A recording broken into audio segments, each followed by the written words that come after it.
Well, hello again, BookTube.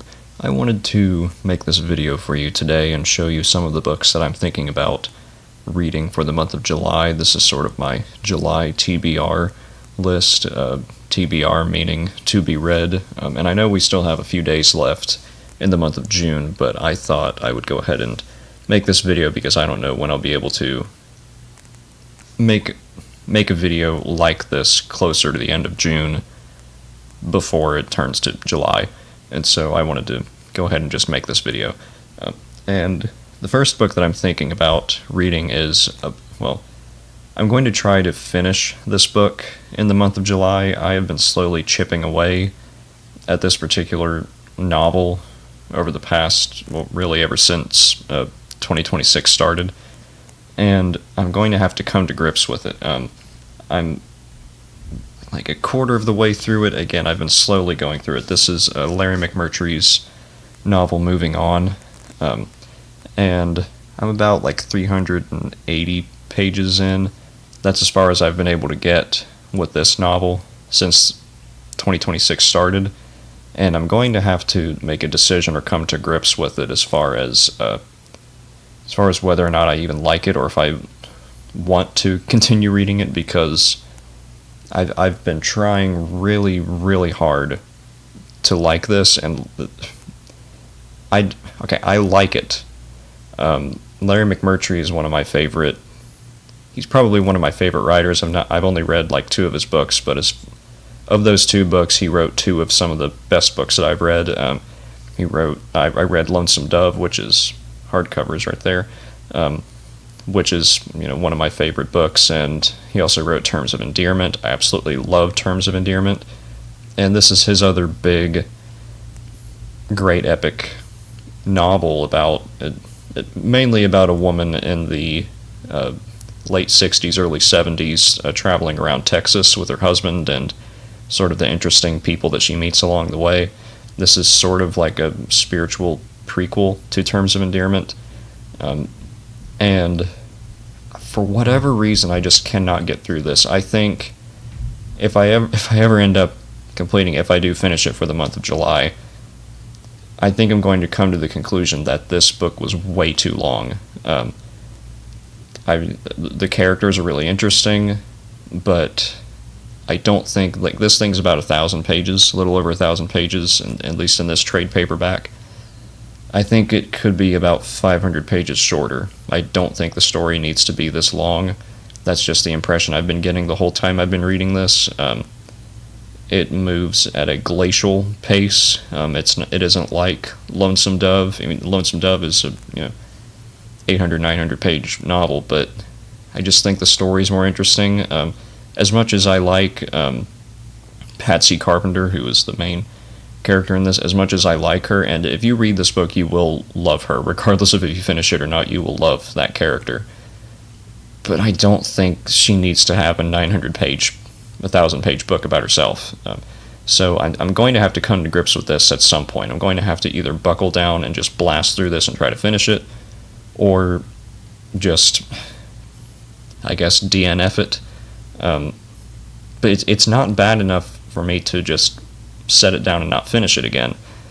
So I don't know. I've been going back and forth. I've had a lot of conflicting feelings about this. But anyway, month of July, I'm going to try to see if I can muster up the willpower to finish this.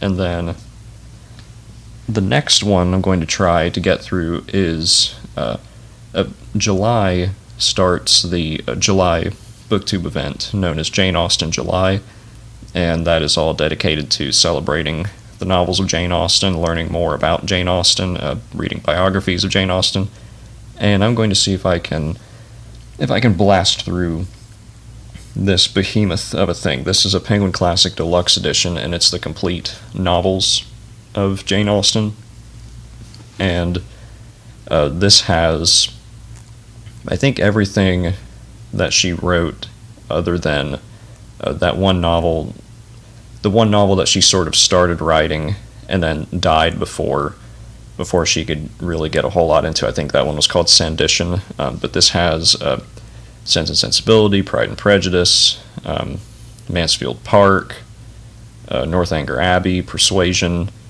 and I'm blanking on the other one. Lady Susan.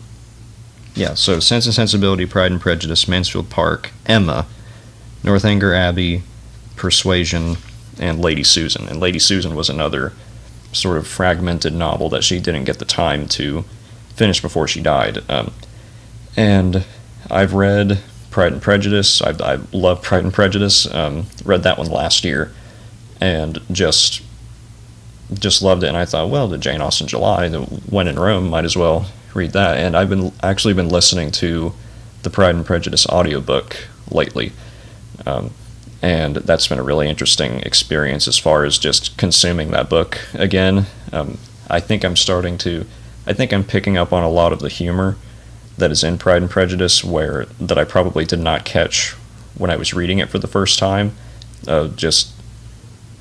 You get the sense when you're reading Jane Austen that she was such a bright and smart person that you could not get in a war of words with her, because she would demolish you, and her characters would demolish you too. But I love Pride and Prejudice. I read Sense and Sensibility as well last year, and I really did not care for that one at all. It does not nearly have the magic that Pride and Prejudice does. I'm sure I'll read it again when I read this volume. This is not the most comfortable thing to read. It's about like 1,200 pages, and you get sort of... When I read Sense and Sensibility out of this edition, and I had sort of carpal tunnel for a few days after reading it. But yeah, I think I'm going to read this, Jane Austen July, and then in the spirit of Jane Austen July as well, I'm going to see if I can read this biography. This is a copy from my library that I work at, and so it's a library-bound copy, so it doesn't have a cover on it, but it's Claire Tomlin's biography of Jane Austen. It's just this sort of brown hardcover. I don't know if that's probably backwards, but it's a Claire Tomlin. I think it's called Jane Austen: A Life, and this is a biography, not a very long one, maybe 300-page biography about Jane Austen. It's interesting whenever, like, there are quite a few Jane Austen biographies out there, and biographers really have to take educated guesses as far as what it was like being Jane Austen, because a lot of her letters, most of her letters, and a lot of the documentation around her was destroyed not long after she died. I think it was either her brother or like someone close to her actually like destroyed almost all of her letters, like burnt them, and so we have almost no records of her, what she was like as a person. We have a few of her letters that other people have saved, but as far as her letters and like her journal, her diary, I don't think we even have those at all. So, but this is one of the more celebrated biographies of her so far, and so I love Pride and Prejudice, and I'm sure I'll love her other novels, the ones that I'm able to get to in July, and so I thought, well, I'll read this one. Should probably get my own copy of it, at least so that way I can have a book cover on it. And then this next one is one that it's been glaring at me on my bookshelf for, I think I've had this for over a year now, and I think it's high time. It's high time that I get to reading it, because right now I'm going to try to finish this book before the end of June, but I've been reading The Tenant of Wildfell Hall by Anne Brontë, and obviously I've read Wuthering Heights, I've read Jane Eyre, and I loved those books, and I'm liking this one so far, the little bit of it that I've read. And so reading this, and it really reading Wuthering Heights and Jane Eyre made me really want to learn more about the Brontës in general, because they are a really fascinating family, not just the sisters, but Branwell, and just that whole... There was something in the water there in England where the Brontës grew up, other than just tuberculosis. Everyone in that family was incredibly talented, and so this book I'm hoping to read in July. It's this big fat biography of the Brontë family, just called The Brontës by Juliet Barker. This is a big hardcover. it's an old library copy. I got it at a used. I bought this book used, so it still has all of the old library markings on it. But this is Juliet Barker's big biography of the Brontë family as a whole. And I've been wanting to read this for a while, but I just never got around to it. Also, it's really big, so. But yeah, I really want to read this, and so yeah. So I guess for my TBR, it will be, the Brontes. Then it will be the Jane Austen biography by Claire Tomlin, and the novels of Jane Austen, for Jane Austen July. So Jane Austen and the Brontë sisters, very different styles of writing, very different atmospheres of writing.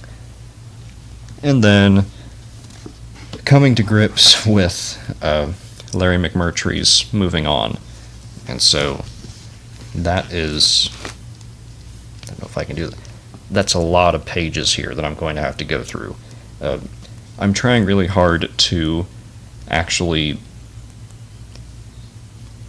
follow through with my TBR books, because I tried to do a TBR for the Sound of May event that I hosted with Steve Donahue, and it just did not, it just crashed and burned. I just had a lot of stuff going on in the month of May. But and also every time I try to make a TBR just for myself, it never ends up happening. I always I read one of those books, and then I think one of the books on that list, and I think, well, I don't want to. The next book that's coming up, I don't feel like reading that. I'm going to read something else, and so. But I'm going to try my hardest, because after June we have met the halfway point of 2026, and so I'm going to buckle down and try to get some pages read. But anyway, finishing up the month of June, those are the books that I'm going to read in the month of July, and so yeah, I guess I'll see you then, so I can talk about these books, and happy Pride, everybody.